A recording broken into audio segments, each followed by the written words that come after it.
जय माता दी सभी को। हर हर महादेव। आज मैं तंत्र में आप लोगों को जो जानकारी देने जा रही हूँ वह एक ऐसे जीव की है जो तंत्र में इसकी काफ़ी क्रिया होती है वशीकरण के लिए। वशीकरण के लिए हमेशा जो मेली क्रिया में जो लोग बाग सारी चीज़ें बताते, जैसे कि गुग्गू। गुग्गू क्या होता है, किस जानवर का नाम है, लोग बाग यही नहीं जानते हैं। मैं सारी चीज़ें आप लोगों को विस्तार से बताऊंगी। आपने गुग्गू का नाम सुना होगा, उल्लू का नाम सुना होगा, और ऐसे बहुत सारे चमगादड़ वगैरह। यह सारी चीज़ें तंत्र में जो लोग बाग गलत क्रियाएं करते वहाँ लोग इसका काम लेते हैं। तो हमारे यहाँ काफ़ी मात्रा में इस समय के ऊपर गुग्गू है। गुग्गू का मतलब होता है एक जानवर होता है जो धूल के अंदर अपना घर बनाता है। और वह आपने हमेशा बहुत सारे लोगों के मुंह से सुना होगा पुराने, अरे वो बिल्कुल कोई बोलता और आवाज़ नहीं देता है और अपनी ही धुन में मगन कि गुग्गू की तरह। तो गुग्गू एक ऐसा जानवर होता है जो इस प्रकार अपनी मुंह से अपना गोल गोल घर बनाता है धूल में, और वह धूल में ही रहता है। आज मैं आप लोगों को तंत्र में गुग्गू की जानकारी दूंगी, और गुग्गू वशीकरण के क्षेत्र में काफ़ी महत्व रखता है।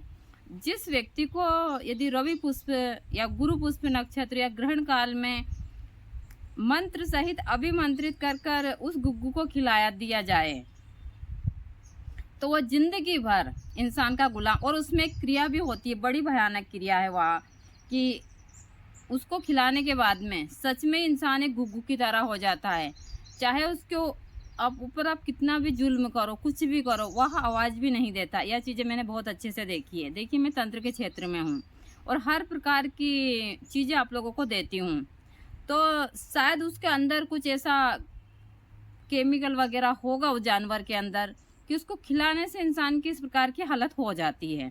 और यह एकदम सत्य है। जिस व्यक्ति को भी गुग्गू खिलाया जाता है वह व्यक्ति एकदम गुग्गू की तरह हो जाता है। लेकिन हाँ, इनका तंत्र में तोड़ भी ऐसा नहीं है, क्योंकि ईश्वर ने जब यह चीज़ें बनाई है इससे पहले इन चीज़ों का तोड़ बना दिया है।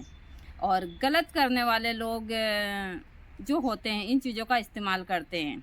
और हमेशा मैं बोलती हूँ, चाहे किसी भी क्षेत्र में हो, जो गलत करने वाले होते हैं वहाँ कुछ सोचते नहीं और उनके अंदर दिमाग भी कम होता है। चाहे वह तंत्र के क्षेत्र को कोई भी लोग हों, एक सही साधक, सही इंसान कभी भी किसी का नुकसान नहीं करता है। उसके पास में कितना भी बड़ा हथियार क्यों ना हो, क्योंकि उसको पता है उस हथियार का कितना नुकसान होता है। तो मैं आज आप लोगों को गुग्गू को कैसे निकाला जाता है, उसकी क्रिया, और गुग्गू क्या होता है, पूरी जानकारी देती हूँ। कि आप लोग कभी भी इस प्रकार का जानवर देखें या फिर आपके घर में इस प्रकार का सदस्य हो तो आप उस सदस्य को कैसे ठीक कर सकते हैं। मेरे पास बहुत सारे फ़ोन आते हैं कि माता जी हमारे घर के बच्चे पर वशीकरण क्रिया कर दी है, इसको गुग्गू खिला दिया या फिर उल्लू का मांस खिला दिया। ऐसी बहुत सारी चीज़ें हैं जो मेरे पास हमेशा आती है, लेकिन मैं इनका तोड़ भी आप लोगों को हमेशा देती हूँ। देखिए, मैं तंत्र में उस प्रकार का, उस लेवल का दिखावा नहीं करती हूँ जो लोग बाग सारी चीज़ें करते हैं। मैं सारी चीज़ों का तोड़ बता, जैसे मैंने कहा कि हम लोग फाइल को साफ करने में विश्वास रखते हैं, किसी को उलझाने में या फिर ये फालतू की चीज़ों में ना तो तंत्र को बदनाम करते हैं, ना तंत्र में कोई ऐसी चीज़ है जिसका लोग बाग गलत फ़ायदा उठाए। इसका कुछ विशेष मंत्र है, कुछ क्रिया हैं, तो इन क्रिया के ही द्वारा इनको लिया जाता है। ऐसे तो आप कितना भी कुछ भी कर लो, इनसे क्रियाएं नहीं होती है। तंत्र में ऐसी बहुत सारी महत्वपूर्ण क्रियाएं हैं जो करते हैं। और मतलब बहुत सारी चीज़ों पर मैं बोलना नहीं चाहती हूँ, क्योंकि ऐसे भी मेरे बहुत सारे विरोधी हो चुके हैं, और ऐसे भी मुझे विरोधी तो है लेकिन मुझे इन चीज़ों से फर्क भी नहीं पड़ता है। मैंने अपनी दुनिया, अपनी सारी चीज़ें सबसे अलग कर ली है। मैं ना तो मैं किसी का नाम लेती हूँ, लेकिन हाँ, जो गलत है उसके बारे में बोलती हूँ। तो मैं आप लोगों को दिखाती हूँ गुग्गू। गुग्गू कैसा होता है, गुग्गू किस प्रकार का होता है और उसको कैसे निकाला जाता है। लेकिन मैं आप लोगों को उस क्रिया के इस वीडियो के बाद में उसकी थोड़ी सी जानकारी दूंगी कि आप गुग्गू का इस्तेमाल थोड़ी बहुत चीज़ों में कैसे कर सकते। जो खास चीज़ें वह तो नहीं बताऊंगी, और गुग्गू का कौन सा मंत्र है। दूसरा, अब गुग्गू यदि किसी व्यक्ति को किसी ने खिला दिया है तो फिर इसको हम ठीक कैसे कर सकते हैं, तो मैं आपको पूरे वीडियो में यह जानकारी देने जा रही हूँ। आप कर ज़रूर देखिएगा। यदि आपके घर में भी इस प्रकार का कोई व्यक्ति है कि पहले तो वह अच्छा था और फिर बाद में उसकी इस प्रकार की हालत हो गई है, तो आप घर बैठे उसको ठीक कर सकते हैं। मैं अपने तंत्र की जो भी क्रियाएं उनके माध्यम से आप लोगों को यह सारी सरल और आसान सी जानकारियाँ देती रहती हूँ कि आप घर बैठे इनको करें और ज़्यादा परेशान ना हो। तो मैं आप लोगों को गुग्गू का बिल बता देती हूँ कि यह गुग्गू का बिल है और गुग्गू किस प्रकार का है में बनाता है। हम गुग्गू के बिल को जब खोदते हैं तो इसमें से गुग्गू निकलता है, लेकिन यह रवि पुष्प या गुरु पुष्प नक्षत्र में ही इसको किया जाता है। आप देख सकते हैं गुग्गू ने इस प्रकार से धूल वाली जगह में अपना घर बनाया हुआ है और इसमें से अभी गुग्गू निकलेगा। तो कुछ मंत्र का उच्चारण करते हुए इस गुग्गू को हम जब क्रिया करते तो निकालते। मैं आप लोगों को अभी निकाल कर बताती हूँ। इस प्रकार से इसको घुमाया जाता है। जब हम इस प्रकार से इस डंडी को घुमाते हैं और इसमें क्या जब हम लेते हैं तो मंत्र का उच्चारण भी करते हैं। जब मंत्र का उच्चारण करते हैं तो इससे भी पतली यही है गुग्गू। आप देख सकते इसी को ही बोलते हैं।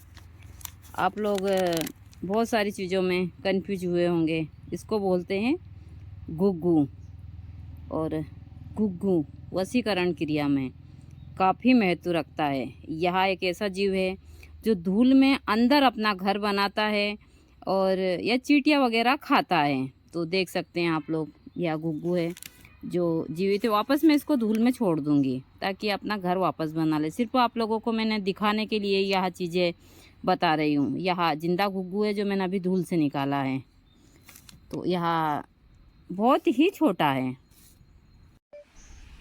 यदि आपको लगता है कि आपके घर के किसी सदस्य को किसी ने गुग्गू खिला दिया है, वो पहले अच्छा था, नॉर्मल इंसान था, लेकिन अब भी वह जिस प्रकार की हरकतें कर रहा है और उसकी सारी चीज़ों में बदलाव आ चुका है, तो मैं जो बताने जा रही हूँ वह क्रिया आप कंटिन्यू 21 दिन तक कर लीजिए। 21 दिन यदि आपने श्रद्धापूर्वक इस क्रिया को कर लिया तो भगवती की कृपा से उस इंसान के शरीर से जो वहाँ खिलाया हुआ का प्रभाव है, चाहे उल्लू वगैरह जो भी हो, उसका प्रभाव खत्म हो जाता है। देखिए जब शरीर में कुछ चीज़ें खाते हैं तो आप सोचे कि हम एक ही दिन में निकाल दें, यह आपकी सबसे बड़ी गलतफहमी है। कम से कम ज़्यादा नहीं तो उस चीज़ को निकलने के लिए आपको इन क्रियाओं से गुजरना पड़ेगा, कम से कम 21 से तो 40 दिन की। तो और इस चीज़ में चाहिए लोगों को धैर्य। जब लोग बाग को पता चलता है तो वह इधर भगते उधर भगते और उसके कारण को ज़्यादा नुकसान होता है। और धैर्य रखकर और श्रद्धापूर्वक इन क्रियाओं को करते हैं तो फ़ायदा ज़रूर होता है। और यह क्रिया आपने कर ली तो 100% उस व्यक्ति का, चाहे उल्लू का मांस हो, गुग्गू का मांस हो या गुग्गू खिलाया हुआ वशीकरण क्रिया हो, सब ठीक हो जाएगी। आपको सोमवार के दिन से यह प्रयोग चालू करना है और कंटिन्यू करना है। आपको एक कटोरी में गंगा जल लेना है। सोमवार के दिन प्रातः जल्दी उठना है, स्नान करना है, शिव मंदिर में जाना है। वहाँ पर आपको साथ में थोड़ा सा गंगा जल, और गंगा जल कम हो तो उसमें पानी डाल दीजिए साफ वाला, लेकिन 2-3 बूंद गंगा जल होना चाहिए। और उसमें 2.5 पत्ते तुलसी के, तुलसी पत्र के ऊपर आप सफ़ेद चंदन से ओम लिखिए या फिर शहद से ओम लिखिए। शहद से ओम लिखने के बाद में आप उस कटोरी में डाल दीजिए। शिव मंदिर में जाइए, स्नान कर कर प्रातः जल्दी, और वहाँ जाकर आप ज़्यादा नहीं तो 108 बार ओम नमः शिवाय के मंत्र का उच्चारण करते हुए उस जल को वहाँ अभिमंत्रित कर कर बाबा भोलेनाथ से प्रार्थना कर कर वह जल घर लाकर उस व्यक्ति को वह पत्ते चबा कर खाने के लिए दे दीजिए और वह पानी पिला दीजिए। रविवार के दिन या फिर जो बीच में हम जिस दिन भी तुलसी पत्र नहीं लेते हैं तो तुलसी को आपको उस दिन हिलाना होता है। आप तुलसी जी के पास जाइए, उनको जल चढ़ाइए, प्रणाम कीजिए और थोड़ा सा ऐसे हिलाइए। जब हिलाते हैं तो तुलसी जी से पत्र गिरते हैं, वही पत्र आप उठाकर और धोकर उसमें डालकर यह क्रिया कर सकते हैं। और यह सभी लोग कर सकते हैं। जो लोग रविवार के दिन तुलसी पत्र या फिर एकादशी के दिन तुलसी पत्र नहीं तोड़ते हैं, वहाँ लोग इस प्रकार से इन क्रियाओं को कर सकते हैं। तो आप उसके ऊपर ओम लिखना मत भूलिएगा। तो 2.5 पत्ते तुलसी के गंगा जल के साथ में यदि कंटिन्यू इस क्रिया के हिसाब से आप लोगों ने उस व्यक्ति को 21 दिन या 40 दिन खिला दिया, तो कैसा भी करा कराया प्रभाव क्यों ना हो, वह भी खत्म